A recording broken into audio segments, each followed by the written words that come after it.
ఎక్కువ ఆస్తి అండి. ఇప్పుడు రిచెస్ట్ పర్సన్ జబర్దస్త్‌లో మీరే అని. చి చి చి. 20 ఎకరాలు దగ్గర దగ్గర దాదాపుగా 200 కోట్లు ఆస్తుందని విన్నాను. నిజమా? అంటే నేనేమంటానంటే అది ఏదో ఇప్పుడు నేనేదో సంపాదించింది కాదు. ఆ! మా ఇచ్చింది కొంతుంది. ఆ! దాంట్లో ఏందంటే నేను మా మ్యూజిక్‌లో గాని, మా గోల్డ్‌లో గాని ఆ! యాంకరింగ్ చేస్తుంటే. హ్మ్. ఎప్పుడంటే రవిది సంథింగ్ స్పెషల్ అవును. ఉండే. అవును. సంతోషం. అప్పట్లో నాదొక షో ఉండే ఉత్తప్పం అని. హ్మ్. నేను అప్పటి నుంచి ఏం చేశా అంటే నాకు మా అయ్య కొంచెం 20 ఎకరాలు ఉన్న భూమిని 5 ఎకరాలు చేసిండు హ్మ్. అమ్మేసి. హ్మ్. నాకు అప్పుడు ఒక నుంచి ఒక పిచ్చి ఉండే. హ్మ్. ఏదో ఒక రోజు నేను కొనాలి, హ్మ్. కొనాలి, కొనాలని. హ్మ్. నా ప్రతి రూపాయి నేను నా భార్య కూడబెట్టి హ్మ్. నాకు వేరే అలవాట్లు ఏమీ లేవు.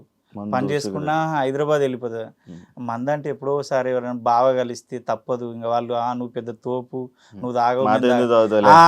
ఈ మాటలొస్తాయని ఆ! ఓ బీరు తాగుతా. ఆ! అది వాళ్ళు కలిస్తే మాత్రం ఆ! పండుగలకొస్తే ఆ! ఆ! ఎక్కడ ఏం తాగను. ఆ! అప్పుడు ఆ డబ్బంతా కూడబెట్టి నేను అప్పట్లో తక్కువలో కొన్నా. హ్మ్. దేవుడి దయ వల్ల ప్రతి రూపాయి ల్యాండ్ మీద పెట్టినా కాబట్టి అవి అంతా అట్లా అయిపోయింది. దాన్ని నేనేం చేయలేదు దాన్ని. మరి రిచ్ పర్సనే గదా! అంటే రిచ్ ఇగో సరే అవి ఏదో ఉన్నాయి అంతే. దాన్ని ఏం చేయలేవు. జబర్దస్త్‌లోకి అంటే హోటల్‌లో మీరు వర్క్ చేసేవాళ్ళని విన్నాను. అవును. హోటల్‌లో వర్క్ చేసేవాళ్ళన్నారు. పెద్దగా ఏం చదువుకోలేదని విన్నాను.